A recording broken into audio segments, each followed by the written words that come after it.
O outro lado da notícia, com Heitor de Paula.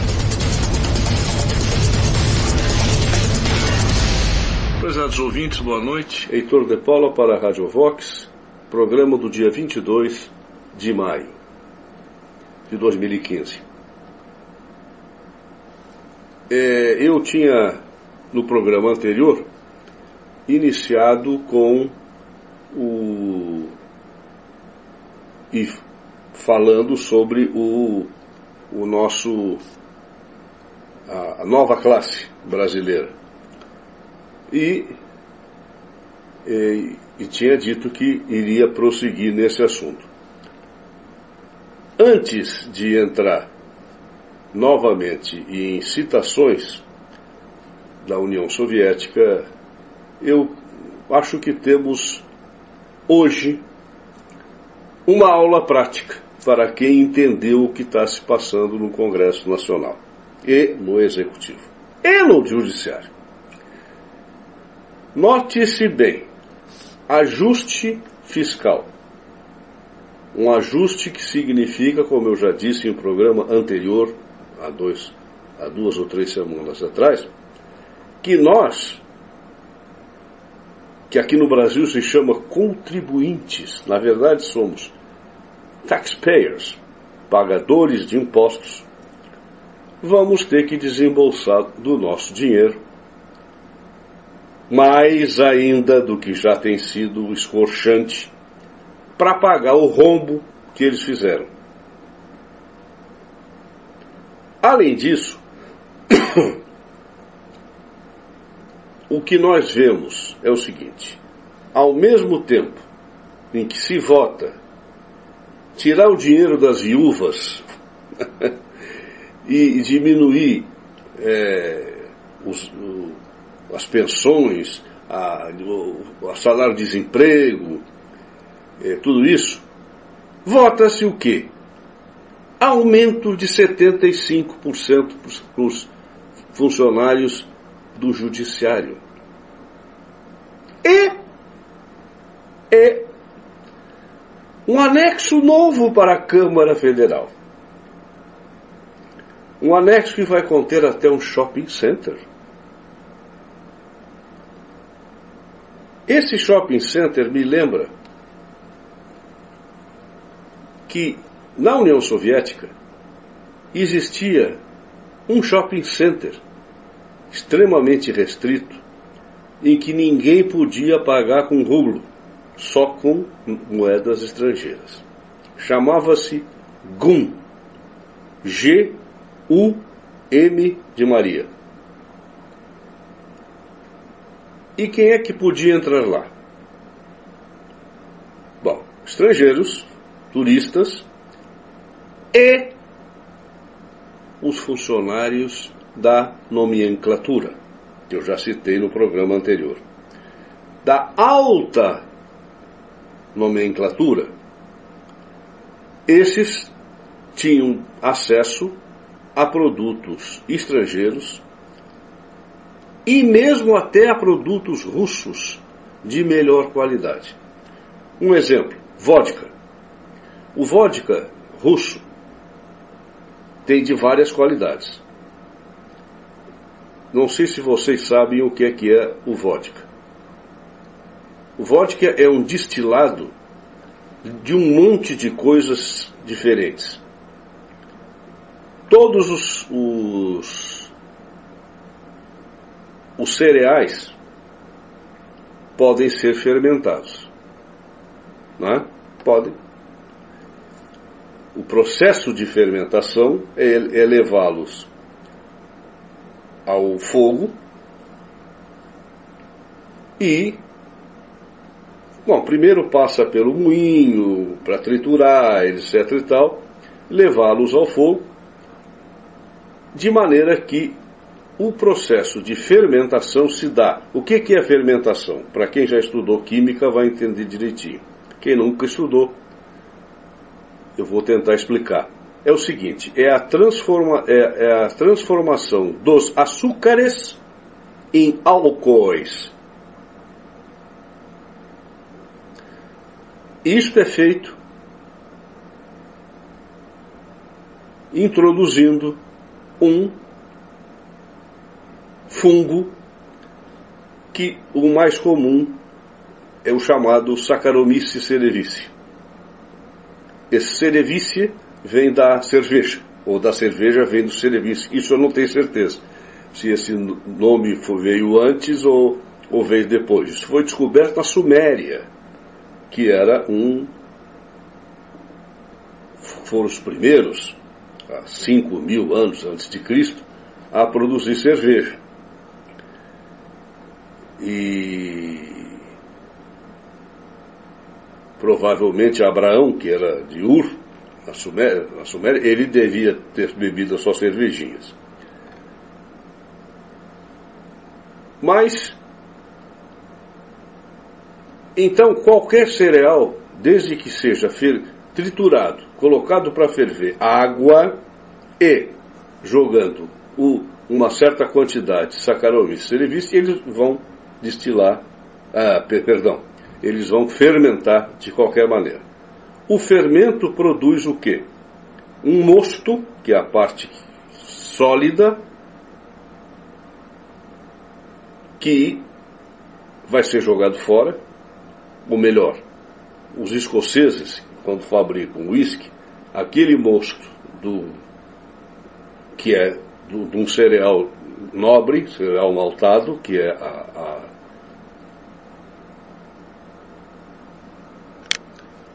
a cevada, e então aquele mosto é um mosto de cevada e é adorado pelo gado. É um bom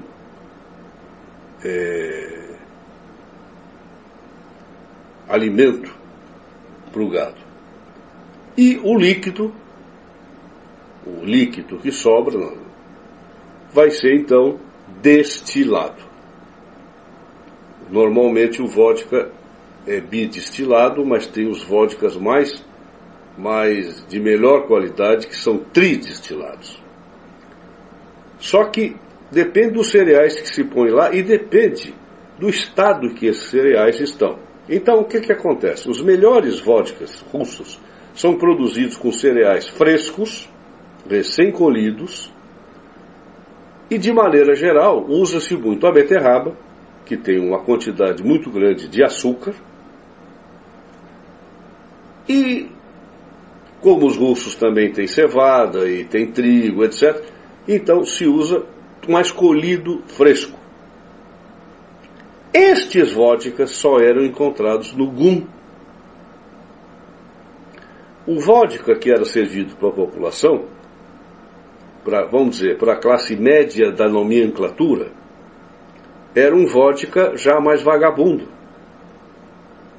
E para os proletariados mesmo, que não faziam parte da nomenclatura, dava-se qualquer porcaria que parecia álcool puro.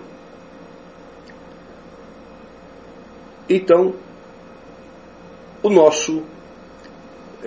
nossa Câmara Federal de Deputados terá um shopping center. Obviamente que daqui a pouco o Senado vai fazer o dele, o Supremo Tribunal Federal vai fazer o mesmo, o Supremo Tribunal de Justiça, etc.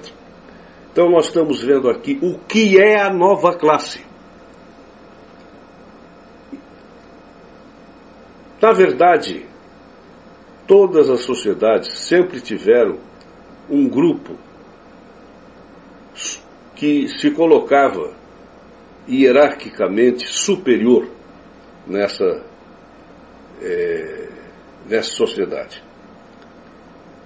Tínhamos o grupo dos nobres. Na Inglaterra a coisa era muito bem dividida. Até hoje existe a Câmara dos Lords e a Câmara dos Commons, os comuns, gente como nós, assim, que a maioria de vocês está me ouvindo. Não sei se tem algum nobre aí, mas isso sempre existiu.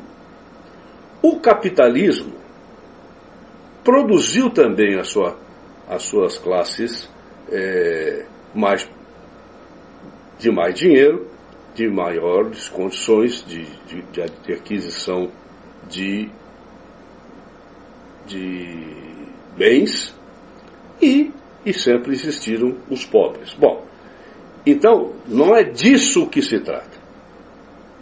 Essas são as velhas classes privilegiadas, que são aquelas que o sujeito pode ascender de uma para outra, ou até decair de uma mais alta para uma mais baixa, como vai começar a acontecer agora, com o reinício da inflação e esta mentira que a inflação é 7 por 8%, então isso servirá para fazer o reajuste dos salários, e nós profissionais liberais também vamos ter que reajustar em torno de 10%, se tanto, se os pacientes aguentarem. Enfim, todo mundo que não é funcionário, mesmo os funcionários públicos subalternos, vão receber 8, 9, 5, 6, depende. Ontem eu ouvi 2 professores da USP dizerem que o salário, que o reajuste que virá para eles será entre 5% e 6%. Eles fazem parte da nomenclatura brasileira, porém de uma subclasse dessa nomenclatura mais baixa. Eles estão arrochando o quê? Educação, saúde e programas sociais. Bom, esses programas sociais eu sou contra eles mesmo, então acho que eles não deviam existir, simplesmente. Minha Casa, Minha Vida, Bolsa Família, esses troços, tudo, isso não passa de demagogia.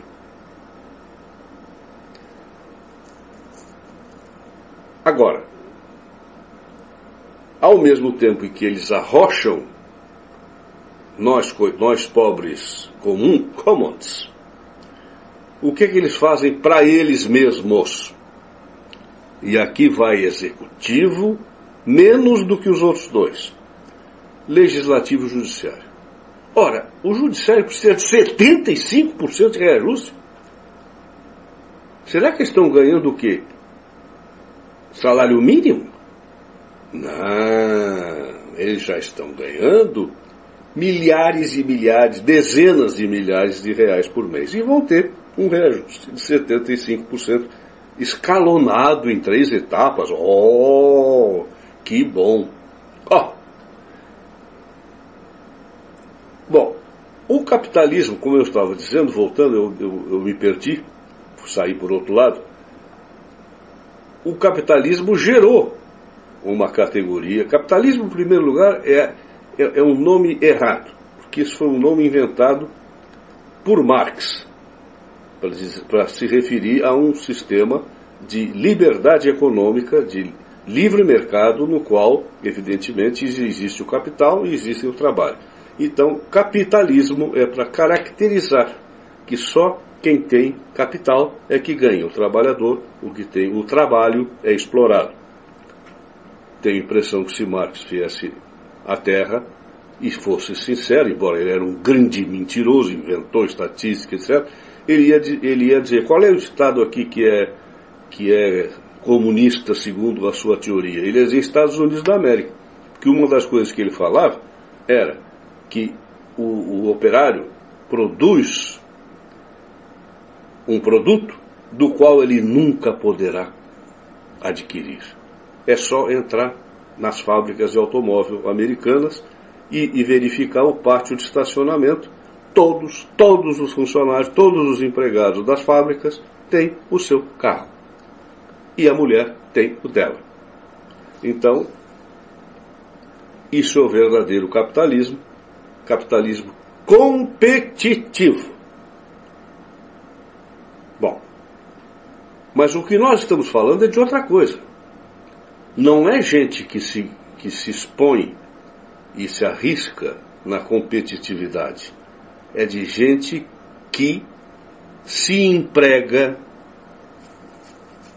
no Estado Todo-Poderoso, diretamente, nos cargos públicos, ou indiretamente, através de um sistema que, se não existisse, não existiria a tal nova classe. as estatais.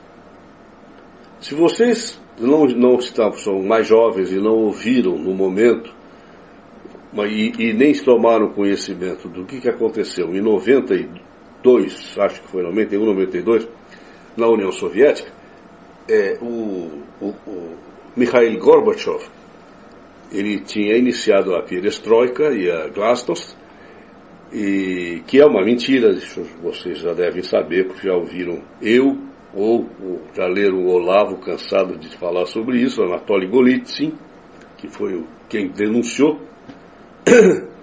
Mas de qualquer maneira, mesmo assim, Gorbachev estava a fim de acabar com a União Soviética e de tomar aquelas medidas que ele já vinha tomando. E isso punha em risco o quê? A existência das estatais. Ora, ocorre que ele foi tirar umas fériasinhas lá, acho que é nesse lugar onde foi os Jogos de Inverno, Sochi. E, enquanto ele estava lá, deram um golpe de Estado contra ele. Quem? Quem é que estava na mesa? Os dirigentes das empresas estatais. Além dos comunistas mais convictos, que ainda achavam que existe esse troço. E ele voltou, porque quem segurou a barra foi Boris Yeltsin. Segurou a barra e subiu. Não sei se vocês viram isso, os caras iam, os tanques do exército iam fazer parte desse golpe de Estado. Estavam cercando a Duma, que é a Assembleia Federal, e o que ele fez? Ele subiu no tanque e mandou o tanque atirar na Duma. E acabou, e segurou a barra até o Gorbachev voltar. Mas notem bem, eram os dirigentes das estatais e os principais líderes vamos dizer, que mais conservadores, que não admitiam nenhuma mudança na sua condição social, na sua condição de nova classe, de nomenclatura. Quem estava lá eram esses. E é fantástico perceber que os dirigentes de estatais estavam todos lá, porque sabiam que iam acabar as estatais russas. E é isso que nós estamos vendo aqui no Brasil. E eu já estou ficando chato, porque eu falo nisso sempre, se acabar com as estatais, se desestatizar a economia do Brasil, acabar com o BNDES, simplesmente cancela, não precisa nem cobrar o que já é lucro se os caras ficarem com o dinheiro que levaram emprestado, é lucro, porque não, ao menos vai parar de emprestar. Fechar o BNDES, acabar com o Banco Central, mas isso eu vou falar depois do porquê, o que significa o Banco Central. Já está lá no meu livro, O Eixo do Mal Latino-Americano, está lá um capítulo sobre isso. E vai acabar a nova classe. Claro, aí nós vamos ter um outro problema, que é o problema que está acontecendo no mundo, assim chamado mundo livre, que não tem estatização, como os Estados Unidos, etc., que é aquilo que o Olavo genialmente denominou de metacapitalismo. Aqueles capitalistas que ganharam, aquelas famílias, como Rockefeller, etc., JP Morgan e tal, que ganharam trilhões de dólares na competição. Mas agora eles não querem que ninguém venha a competir com eles. Então eles são aliados exatamente de quem? Da nomenclatura dos países comunistas. E da nomenclatura dos países levemente socialistas, vamos dizer também. Por quê? Porque o poder econômico e o poder político unidos jamais serão vencidos. Vejamos então como é que Digilas se referia à formação de uma nova classe num Estado socialista e comunista.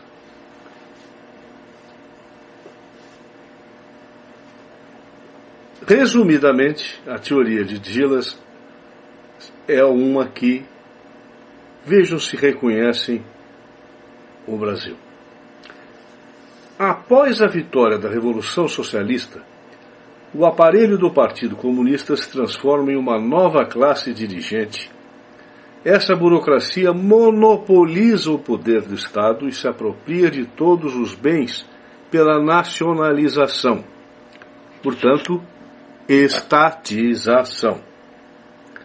Resultado: apropriando-se de todos os bens de produção, a nova classe torna-se uma classe exploradora. Tripudia sobre toda a moral e instala sua ditadura pelo terror e o controle ideológico.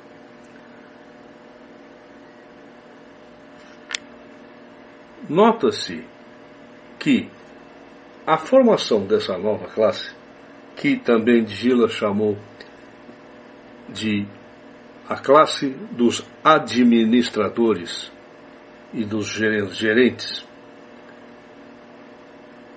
todos eles ligados ao Partido Único, essa classe ela acaba transformando a relação de classes numa relação diferente da anterior.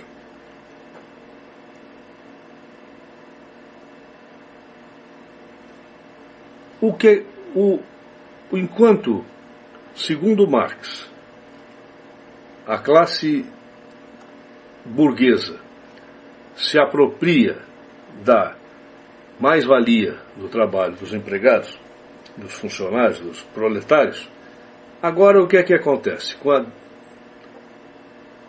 nacionalização e estatização dos meios de produção e a nomeação de um número enorme de funcionários públicos e de ministérios. A Rússia tinha mais que o Brasil, hein? Aqui temos 38, lá tinha 53 ministérios, cada um com mais ou menos uns 15 vice-ministros. Isso tudo está naquele livrão que eu falei no outro programa, que é a nomenclatura. Então, essa nova classe, ela se apropria da própria mais-valia do trabalho do resto da população. Não é mais cada empresário na sua empresa se apropriando da mais-valia do trabalho dos seus empregados, dos seus funcionários. Ele pode falir, etc. Bom, agora não. É o que nós já vemos aqui no Brasil, mesmo sem a implantação de uma ditadura, porque seguindo as orientações de Antônio Gramsci, tudo isso foi feito, vamos dizer, com vaselina. Foi feito de uma maneira que não se percebeu. Todo o Brasil está praticamente dominado pelas ideias esquerdistas, socialistas. Um exemplo, se você perguntar até mesmo para pessoas que antes pensavam o que se deve fazer com a maioridade penal, todos vão dizer: não, o que é isso? As crianças não podem ser responsabilizadas pelos crimes. A responsabilidade é social. Isto é uma invenção de Gramsci. Não existem bandidos. Existem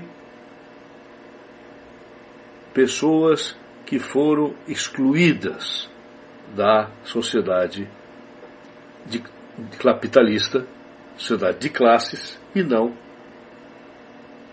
participam do festim da grande minoria privilegiada. Então não existe não existe bandido, principalmente se for menor de idade. Então se você dá uma facada no Leblon, num ciclista, um médico, cardiologista conhecido aqui no Rio, mata o médico, mas são todos provavelmente menores. Eu hoje, quando saía do meu consultório, na esquina, uma esquina ali do Posto 5 de Copacabana, na rua Miguel Lemos, vieram em bando uns 15 garotos, entre eles tinha 2 garotas e tanto, todos sujos, camisas abertas, correndo e gritando. Eu cheguei a ter medo do que ia acontecer, porque todos eles hoje usam faca. Mas coitadinhos, são menores de idade excluídos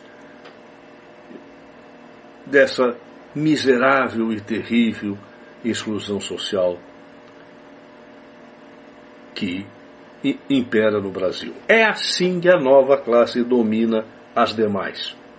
As pessoas estão sendo assaltadas, mas perdoando os assaltantes. Então, isso é um aspecto da coisa. As pessoas têm medo de se dizer religiosas, por exemplo, principalmente católicas. Têm medo de se dizer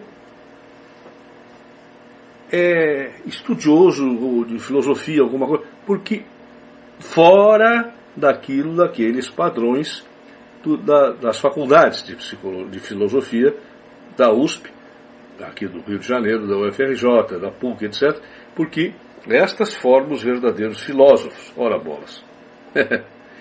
Eu me pergunto qual foi a faculdade cursada por Sócrates, Platão, Aristóteles, etc. Então isso também é uma vergonha você falar nessas pessoas hoje em dia, porque só existe um tipo de filosofia imperante, que é toda ela baseada no marxismo. Vejamos aqui mais uma característica. Wozniacki, no livro que eu falei sobre a nomenclatura, como vivem as classes privilegiadas da União Soviética, ele diz o seguinte: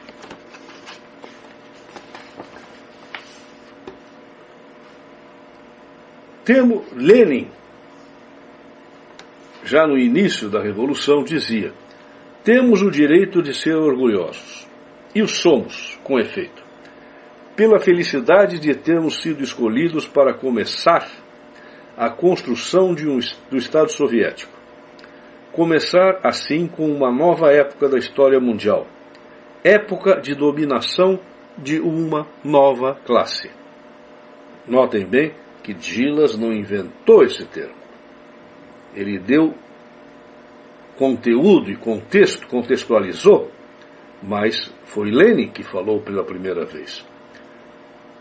E Lenin retoma frequentemente essa expressão. A ditadura do proletariado é a guerra sem quartel da nova classe contra o inimigo mais poderoso do que ela, a burguesia. Num dos últimos trabalhos de Lenin, em agosto de 1921, ele escreveu literalmente: todo mundo sabe que a Revolução de Outubro realmente desencadeou forças novas, uma nova classe.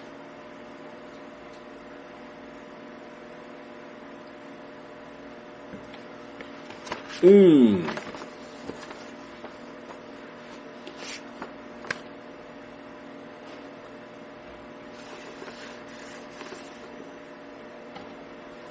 italiano que escreveu A Burocracia do Mundo era Bruno Rizzi, que era trotskista.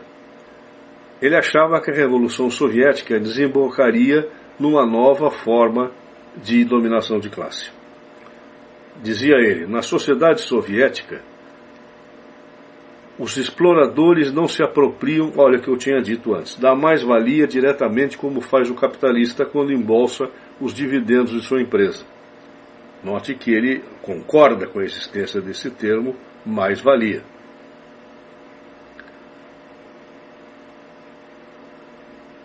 fazem-no indiretamente através do Estado, que embolsa o montante global da mais-valia nacional e a distribui, então, a seus funcionários. Vejam, do Estado, não são os funcionários públicos. Estes são, talvez, a categoria achatada também. Mas a nova classe é a categoria acima de um determinado escalão, ao qual pertencem também, e este é o grande risco que nós corremos no Brasil, porque até o momento as Forças Armadas ainda não foram tocadas por isso, até certo ponto. Existem uma série de suspeitas a respeito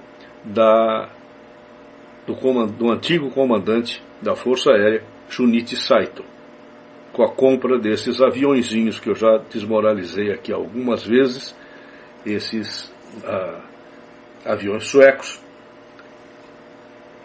que virão, ou será que virão, não sei, para o Brasil.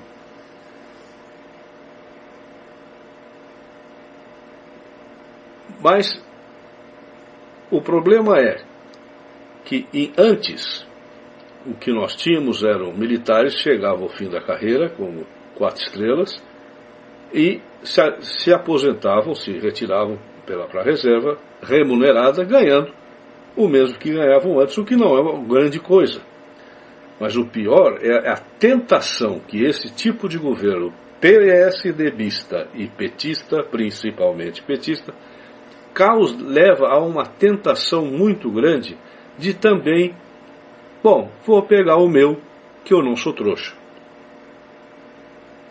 Na Venezuela está acontecendo uma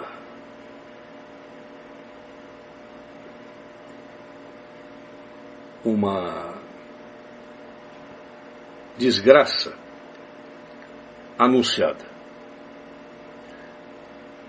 A cúpula das Forças Armadas está toda ela ligada às Farc, de maneira tal que as Forças Armadas são o próprio poder narcotraficante na Venezuela.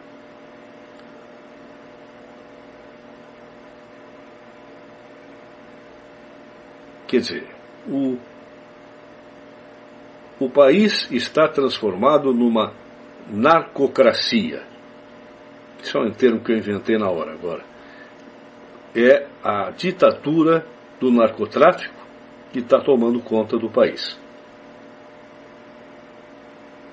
Obviamente que com suas ligações com o Irã, com a China e com a Rússia, estes países devem estar provavelmente recebendo a droga que é repassada pela Venezuela. Já que na Colômbia o problema está um pouco mais sério para as Farc, embora com Santos tenha ficado mais mole do que com Uribe, mas mesmo assim está difícil. Então agora, diferentemente de antes, o grande país narcotraficante já não é mais a Colômbia, embora as Farc continuem lá, é a Venezuela. E através da cúpula militar. Isto é que é o grande perigo que o Brasil corre, porque esse negócio de dizer, não, nós somos patriotas, porque o Brasil, porque não sei o quê, isto funciona até certo ponto e com algumas pessoas. Sabes, por exemplo, que o ex-presidente Emílio Médici, quando adoeceu, não tinha para onde ir, nem plano de saúde ele tinha. Ele foi para o Hospital Central do Exército, HCE, aqui no Rio.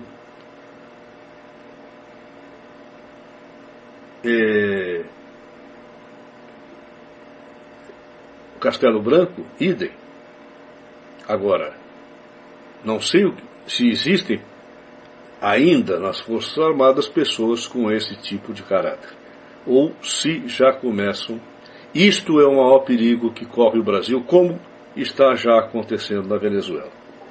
Então aí não tem mais volta, porque a união do partido classe com as armas, quem tem as armas de alto poder, este é o que aconteceu na União Soviética e o que aconteceu na China. Ainda hoje na China, o órgão mais poderoso é o Comitê de Assuntos Militares do Partido Comunista. Não é bem do governo, vejam bem. É o Comitê do Partido de Assuntos Militares. É de lá que geralmente se sai as decisões que vão ser tomadas pelo Comitê Central e pela Assembleia, pelo Congresso do Partido, que eles não reúnem há muitos anos, e inclusive a decisão sobre quem é o premier, quem é o presidente do presídio, enfim, quem é o secretário-geral do partido, que sempre nesses países é o posto mais poderoso de todos. É o secretário-geral ou o primeiro secretário do Partido Comunista. Como nós estamos vendo, esta nova classe já está em plena formação aqui no Brasil. E isto desde Fernando Henrique Cardoso. Não se enganem.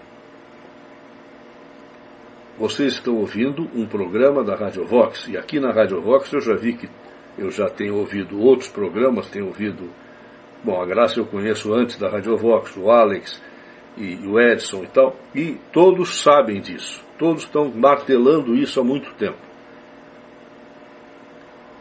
Estamos novamente nas mãos de sabe-se quem. Ó, o Pirote, sabe-se quem, sei lá. Mas que sim, Fernando Henrique Cardoso e a cúpula do PSDB, que começaram a construir aqui a nova classe, eles estão bastante poderosos ainda. Tem, vamos dizer, o poder de fiel da balança. Eles podem provocar impeachment, podem provocar alguma... E quando o Fernando Henrique vai para a televisão falar que esse é o governo que mais rouba, que não sei o quê, ao mesmo tempo, o que é que ele faz? Impede que haja um impeachment, mais uma vez. Então, isto é uma... E o que Fernando Henrique Cardoso representa aqui no Brasil?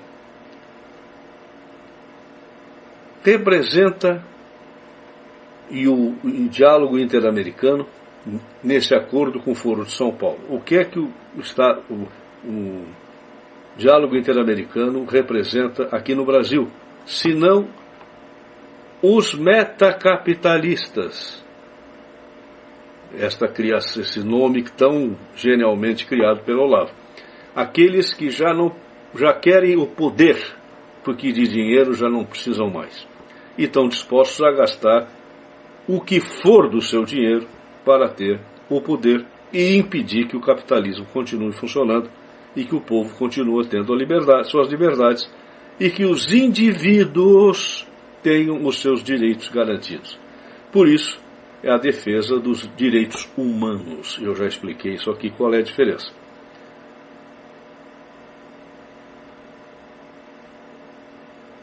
Eu talvez continue no próximo programa, ou algum outro daqui para frente, a examinar esses aspectos da nova classe.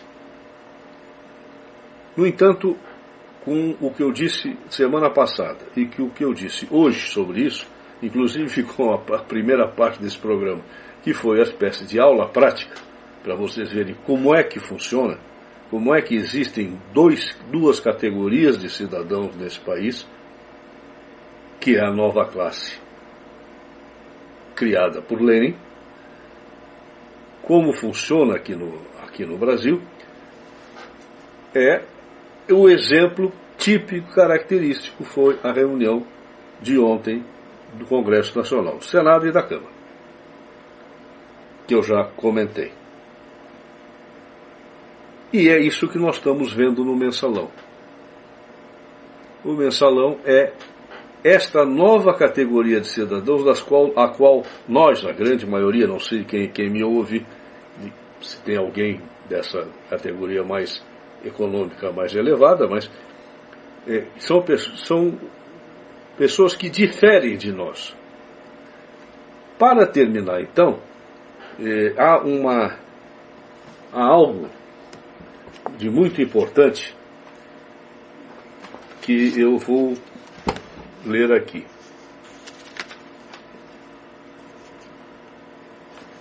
A classe dominante, a nova classe, nunca experimentou tempos tão bons